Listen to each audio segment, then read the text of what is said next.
Bismillahirrahmanirrahim. Assalamualaikum warahmatullahi wabarakatuh.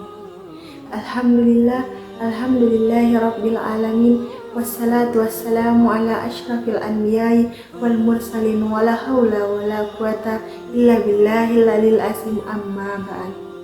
Sebagai hamba Allah yang beriman, marilah kita panjatkan puja dan puji syukur atas kehadirat Allah Subhanahu wa Ta'ala yang telah memberikan iman lahir dan batin serta kekuatan, kesehatan, kesempatan kepada kita semua, sehingga kita semua masih bisa bernafas hingga detik ini dan merasakan canggihnya teknologi pada zaman sekarang. Salawat serta salam tak lupa pula kita kirimkan kepada Nabi Muhammad SAW. Allahumma salli ala sayyidina Muhammad, Nabi yang telah mengantarkan umat manusia dari peradaban hidup yang jahiliyah menuju peradaban hidup yang modern seperti yang kita rasakan pada saat ini. Semoga kita semua termasuk hambanya yang berhak mendapatkan syafaatnya di hari akhir kelak. Sebelumnya, perkenalkan, nama saya Sislia Suci Ramadhani dari kelas M233 dengan nomor urut 14. Adapun pada kesempatan kali ini, saya akan membawakan ceramah singkat yang bertema bagaimana Islam menghadapi tantangan modernisasi. Dalam menghadapi tantangan modernisasi, Islam mengajarkan prinsip fleksibilitas dan relevansi terhadap nilai-nilai universal. Penting untuk memahami bahwa modernisasi bukanlah tantangan terhadap agama, tetapi panggilan untuk mengintegrasikan nilai-nilai Islam dengan perkembangan zaman. Berbicara mengenai perkembangan zaman atau peradaban hidup modern seperti saat ini yang penuh dengan kemajuan ilmu pengetahuan dan teknologi, dan dalam pandangan Islam, ilmu pengetahuan dan teknologi sangat penting bagi kehidupan umat manusia. Tanpa menguasai iptek, manusia akan tetap dalam lumpur kebodohan, terjebak dalam keterbelakangan dan kemiskinan. Penguasaan manusia terhadap ilmu pengetahuan dan teknologi dapat merubah eksistensi manusia dari semula manusia yang sebagai Abdullah saja menjadi Khalifatullah. Oleh karena itu, Islam menetapkan hukum mempelajari ilmu pengetahuan dan teknologi itu wajib untuk dipelajari. Harus kita ketahui bahwa setiap zaman mempunyai tantangannya masing-masing. Mau hidup pada masa lalu ataupun hidup pada masa sekarang, tentunya memiliki tantangan yang berbeda-beda pada masanya. Muslim yang baik di era modern adalah Muslim yang tidak mengalami keterpecahan kepribadian akibat modernisasi. Lantas, bagaimanakah kita sebagai umat Islam dalam menghadapi tantangan modernisasi? Ketika seseorang Muslim berhadapan dengan teknologi, maka PR-nya merupakan bagaimana agar mereka semua, agar sarana itu bisa mendekatkan pikiran, bisa mendekatkan lisan, dan bisa mendekatkan perbuatannya kepada Allah Subhanahu wa Ta'ala. Dalam satu handphone tentunya ada beragam aplikasi seperti sosmed dan lain sebagainya, bahkan Facebook, Instagram, TikTok, dan lain sebagainya. Jangan sampai kita salah pergunakan sosmed tersebut. Bagaimana ketika seseorang membuat instastory itu bisa menjadi dakwah? Bagaimana di setiap postingan kita di sosial media itu bisa mencerahkan orang yang melihatnya dan bisa menjadi inspirasi positif bagi siapapun yang membuka updatean postingan kita? Maka subhanallah, ibarat pisau itu tergantung siapa yang ada di belakang pisau atau siapa yang memegang pisau tersebut.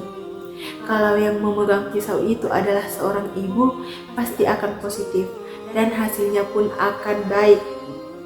karena dipakai untuk memotong bawang, dipakai untuk memotong sayur, dipakai untuk memotong leher ayam, dan jadilah sayur sop. Tetapi ketika sebuah pisau dipegang oleh penjahat atau perilaku kriminal, jangankan leher ayam, leher teman sendiri pun bisa ia penggal. Na'udzubillah min zalik. Maka teknologi tergantung siapa yang menggunakan dan siapa yang memegang senjatanya. Itulah kenapa Mahfuz pepatah Arab mengatakan modernisasi kuncinya ada dua. Asyrafu bil adabi laminas sabi. Teknologi itu bisa memuliakan atau bisa menjatuhkan derajat kita. Ketika memuliakan kunci yang pertama adalah asyrafu bil adab, dengan akhlak agama, dan la minasab, tidak dengan keturunan. Maka dari itu, bagaimana kita menyampaikan teknologi dengan memperbanyak dakwah di seluruh sosial media kita? Bagaimana kita menggunakan sosial media dengan positif? Maka jelas Rasulullah Shallallahu Alaihi Wasallam memberikan arahan bahwa di setiap teknologi apapun yang ada di genggaman kita itu harus mendekatkan diri kita kepada Allah Subhanahu Wa Taala. Kedua, bahwa yang pertama adalah ilmu, yang kedua adalah adab. Teknologi harus mampu meningkatkan keimanan kita, meningkatkan adab kita, dan memperbaiki adab kita. Jangan lupa, dengan teknologi kita harus menjadi cerdas. Bagaimana kita mencerdaskan kehidupan kita untuk lebih dekat kepada Allah Subhanahu Wa Taala? Maka itu semua kembali kepada pribadi masing-masing. Baik itu dari segi ekonomi, pendidikan, bahkan militer. Semua tujuan pada yang satu, yaitu bagaimana menyebarkan agama Islam di muka bumi ini. Islam mendorong umatnya untuk memperoleh ilmu pengetahuan, mengembangkan teknologi, dan beradaptasi dengan perubahan sosial asalkan sesuai dengan ajaran agama. Kebebasan berpikir dan dialog terbuka juga ditekankan untuk menjembatani kesenjangan antara tradisi dan kemajuan. Cara kita untuk menghadapi tantangan modernisasi bisa melibatkan pemahaman yang mendalam terhadap prinsip-prinsip agama dan penyesuaian dengan perkembangan zaman. Penting bagi kita untuk mempertahankan nilai-nilai Islam yang mendasar sambil memahami konteks zaman saat ini. Pendidikan agama, dialog antar budaya, dan kepemimpinan yang bijak dapat menjadi langkah-langkah penting dalam menghadapi tantangan modernisasi pada zaman sekarang. Modernisasi zaman sekarang berkembang dengan pesat. Banyak di antaranya yang bahkan tidak sesuai dengan kaidah-kaidah yang berlaku dalam agama Islam. Oleh karena itu, kita harus bisa menghadapi tantangan tersebut dengan perspektif yang baik dan bisa memilih yang baik, agar kita dapat memilih dan membedakan mana yang baik dan mana yang buruk dari modernisasi, sehingga kita bisa hidup dengan modernisasi sebagaimana sesuai dengan kaidah Islam. Demikianlah ceramah yang dapat saya sampaikan, semoga dapat bermanfaat untuk kita semua. Jika ada yang baik itu datangnya dari Allah, dan jika ada yang salah itu datangnya dari diri saya pribadi. Mohon maaf atas kekhilafan, tutur kata dan perbuatan yang saya lakukan. Semoga Allah membimbing kita ke jalan yang benar. Wabillahi taufiq wal hidayah, waridho wal inayah, wal afu minkum. Wassalamualaikum warahmatullahi wabarakatuh.